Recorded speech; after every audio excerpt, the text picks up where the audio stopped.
Madam చెప్పండి. Overall social మీడియాలో troll అవుతుంది చాలా మంగ్లీ. దాదాపు 10 కోట్లు దాకా స్కామ్ జరిగింది అని చెప్పేసి వాళ్ళ తమ్ముడు హస్తం కూడా అందులో ఉందని చెప్పేసి అంటున్నారు. సో, లాయర్‌కి సంబంధించి ఈరోజు కోర్ట్‌లో పోలీస్ స్టేషన్‌లో పంజాగుట్ట పోలీస్ స్టేషన్‌లో కేసు వేయడం జరిగింది. అసలు ఏంటి మంగ్లీ ఏంటి? అసలు ఏం కావాలి? కోట్లు కోట్లు సంపాదిస్తుంది. మళ్ళీ ప్రజల దగ్గర ఏంటి అసలు ఈ డబ్బు? ఇప్పుడు వాళ్ళు పాటలు పాడటం ద్వారా డబ్బు సంపాదిస్తున్నారండి. హ్మ్. లేదు ఏవైనా మీటింగ్సు, లేదు ఏవైనా సాంస్కృతిక కార్యక్రమాల్లో హోస్టింగ్ చేయటం వల్ల కావచ్చు, అట్లాంటి వాటి వల్ల డబ్బులు సంపాదించగలుగుతారు. హ్మ్. లేదు అనుకుంటే పొలిటికల్ పార్టీస్కి పాటలు పాడటం ద్వారా డబ్బులు సంపాదిస్తారు. దీనివల్ల ఎన్ని డబ్బులు వస్తాయి? హ్మ్. ఆ వచ్చే డబ్బు ఆదాయం ఎంత?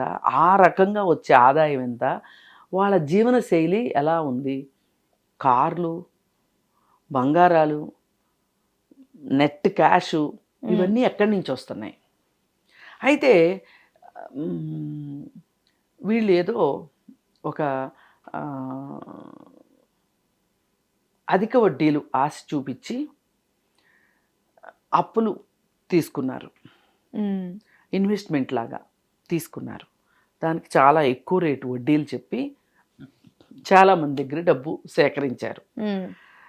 రియల్ ఎస్టేట్ ప్రాజెక్టులు చేస్తాము, దానికోసం కావాలి మాకు డబ్బులు, అందుకని మీరు డబ్బులు ఇవ్వండి అని చెప్పి వాళ్ళకి వీళ్ళు ప్రామిసరీ నోట్లు రాసిచ్చి డబ్బులు తీసుకున్నారు. చాలా డబ్బు వైట్ వచ్చింది, చాలా డబ్బు బ్లాక్ వచ్చింది. ఇప్పుడు వాళ్ళ ఇంట్లో సడన్గా చూస్తే గుట్టల కొద్దీ క్యాష్ దొరికింది. అలాగే బంగారం మీద కూడా బాగా ఇన్వెస్ట్ చేశారు. అలాగే కార్లు అయితే లెక్కలేదు, మంచి ఖరీదైన కార్లు, రేంజ్ రోవర్లు,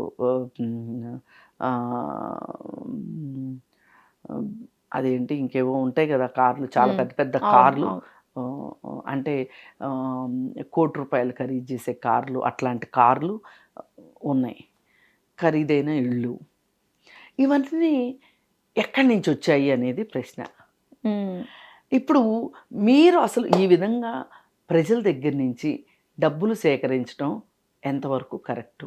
ఆ తీసుకున్న డబ్బులు, డిపాజిట్ల రూపంలో తీసుకున్న డబ్బుల్ని మీరు మీ సొంత అవసరాల కోసం మీరు ఎందుకు వినియోగించుకున్నారు?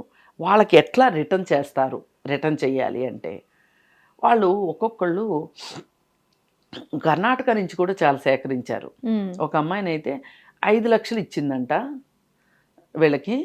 ఆమెని నువ్వు 5 లక్షలు తీసుకొచ్చిన రోజునే ఇంటికి రా, లేదంటే నువ్వు నాతో ఉండటానికి వీల్లేదు అని చెప్పి భర్త ఇంట్లో నుంచి పంపించేశాడు. ఇప్పుడు ఎవరైతే ఇట్లా డబ్బులు ఇచ్చారో వీళ్ళకి ఒక్కొక్కళ్ళది ఒక్కొక్క దీనగాథ. ఇది ఈ విధంగా చేయటం కరెక్ట్ కాదు. ఇలా మోసం చేయకూడదు మీకున్న ఫేమ్ను బట్టి. మరి వాళ్ళ బ్రదర్ తీసుకున్నట్లుగా ఆధారాలు ఉన్నాయి. ఎవరికైతే వీళ్ళు డబ్బులు కట్టమన్నారో దీనికి ఆన్లైన్ ట్రాన్సాక్షన్స్ ఉన్నాయి, క్యాష్ రిసిప్ట్లు ఉన్నాయి, ప్రామిసరీ నోట్లు ఉన్నాయి. అసలు మీరు ఎట్లా చేశారు ఈ పని? పైగా బెదిరించటం, మీ అంతు చూస్తాం, శవాలు కూడా దొరకకుండా చేస్తాం అని రకరకాలుగా. మళ్ళీ పైగా ఎట్లా ఈ కేసు నుంచి బయటపడాలి అని ఫస్ట్ వెళ్ళేది వీళ్ళు. ఏదన్నా ఇట్లాంటివి వచ్చినప్పుడు లాయర్ల దగ్గరికి వెళ్తారు. అలాగే పోలీసులకి వీళ్ళ మీద ఏమైనా వీళ్ళని అరెస్ట్ చేయకుండా ఉండాలి అంటే పోలీసులకి లంచాలు ఇస్తారు. దానికోసం ఇంకెవరినో పట్టుకుంటారు మధ్యవర్తుల్ని, వాళ్ళ ద్వారా వాళ్ళకి కావాల్సిన పనులు చేసుకుంటారు.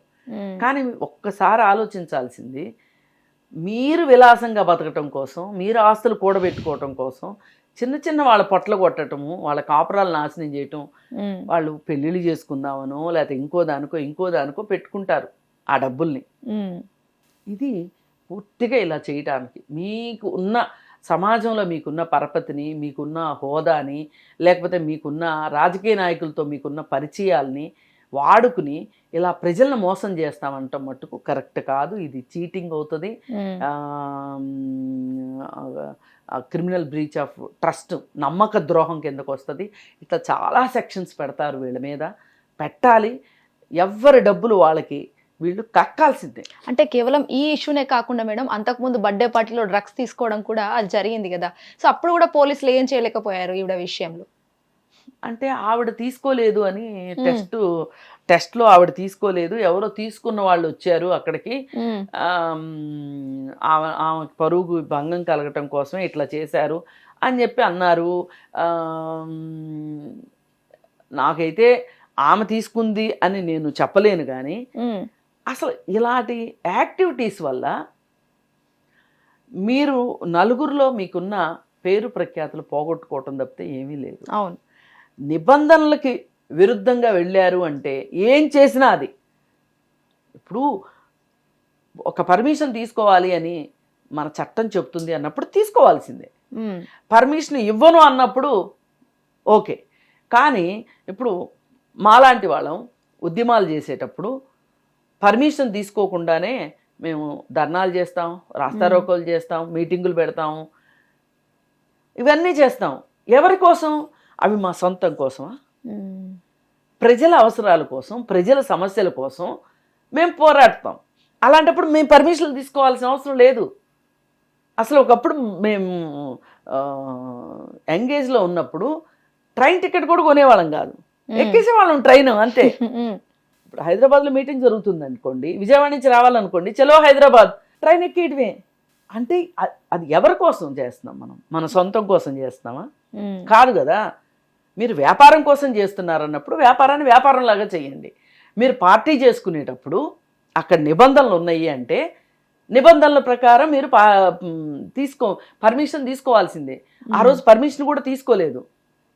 పైగా డీజేలు పెడతారు వీళ్ళు. పైగా అక్కడ రకరకాల పదార్థాలు, నిషేధిత పదార్థాలు కనిపించినాయి అక్కడ. ఇప్పుడు గంజాయి ఒక లిమిట్కి మించి ఉండకూడదు, ఏదైనా సరే. అసలు ఇప్పుడు అది కూడా తీసేశారు. ఇలాంటి వాళ్ళందరూ వీళ్ళందరి నిర్వాకాలతోటి అసలు వీటిని అరికట్టలేకపోతున్నామని ప్రభుత్వం మంచి నిర్ణయం తీసుకుంది. ఇంతకుముందు గంజాయి తీసుకున్నా, డ్రగ్స్ తీసుకున్నా వాళ్ళ బాధితులుగా చూసేవాళ్ళు, ఇప్పుడు నిందితులుగా చూస్తున్నారు. ఎందుకంటే వీళ్ళు బాధితులు అనే ముసుగులో వీళ్ళు సరఫరా చేస్తున్నారు.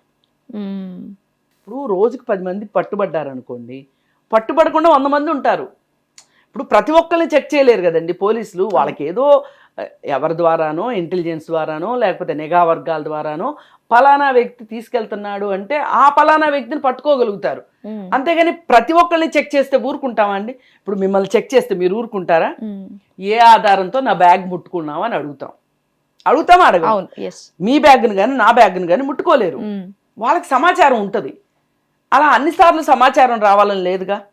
అంటే ఈ సమాచారం లేకపోవటం వల్ల ఎంతోమంది తప్పించుకుంటారు కూడా కదా. అందుకే ఇంతలాగా జరుగుతుంది ఈ వ్యాపారం, ఈ డ్రగ్స్ వ్యాపారం.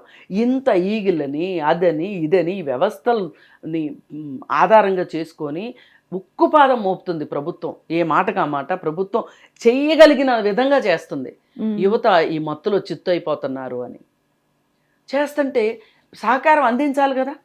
అవును, అందించకుండా మీరు అసలు పర్మిషన్ తీసుకోకుండా పార్టీ ఎందుకు పెట్టుకున్నట్టు? అందు నుంచి ఎట్లా ఈవిడికి వెసులుబాటు దొరికింది అనేది అందరినీ ఆలోచింపజేస్తున్న ప్రశ్నే.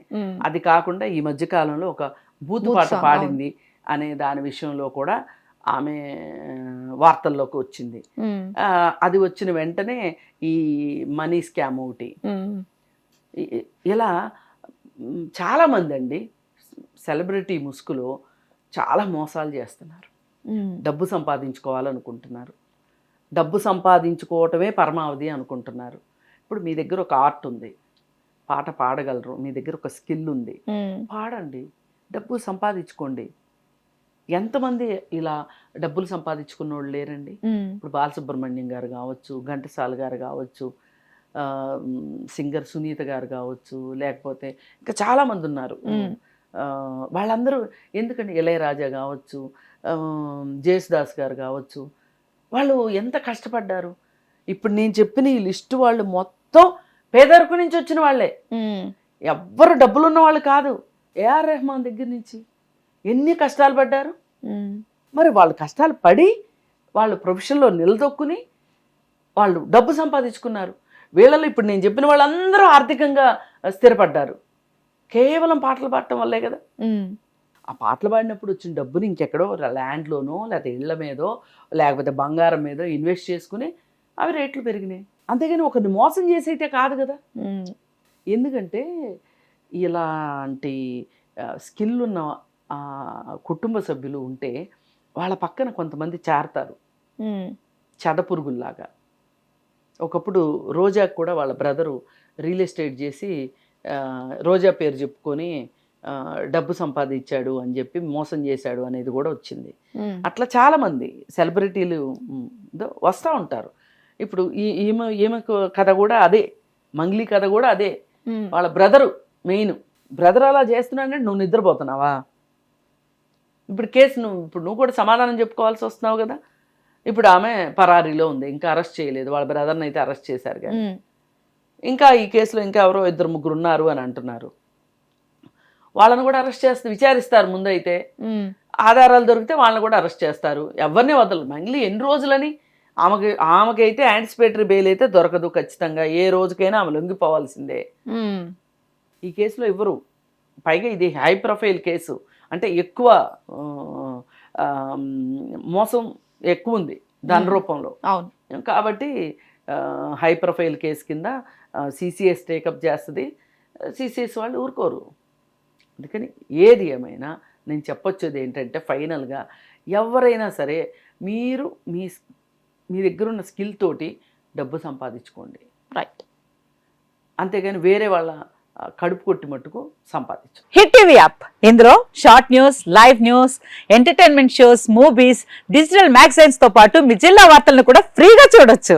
ఇంకెందుకు ఆలస్యం, వెంటనే హిట్ టీవీ యాప్ ని డౌన్లోడ్ చేసుకుని ఫ్రీగా ఎంటర్టైన్మెంట్ పొందండి. Hit TV app. Hit TV app. Please download hit TV app. Hit TV app ని ఫ్రీగా డౌన్లోడ్ చేసుకొని ఎంజాయ్ చేయండి. మీకు నచ్చిన ఎంటర్టైన్మెంట్ కోసం హిట్ టీవీ యాప్ ని ఫ్రీగా డౌన్లోడ్ చేసుకుని ఎంజాయ్ చేయండి. హిట్ టీవీ యాప్ ని డౌన్లోడ్ చేసుకుని ఆస్వాదించండి, ఆశీర్వదించండి. ఇంతమంది సెలబ్రిటీలు హిట్ టీవీ యాప్ ని డౌన్లోడ్ చేసుకోండి అని చెప్తున్నారంటే ఎంత మంచి యాప్ ఆలోచించండి. అమెరికా అమెరికా అమెరికా అమెరికాలో చదవాలనుకునే వాళ్ళకి విశ్వసనీయమైన పేరు మన శౌర్య కన్సల్టెన్సీ. UK లో 1 year masters. UK లో 1 year masters. 2 years work permit up to 5 years visa. Contact Saurya Consultancy. Contact 89851 89851.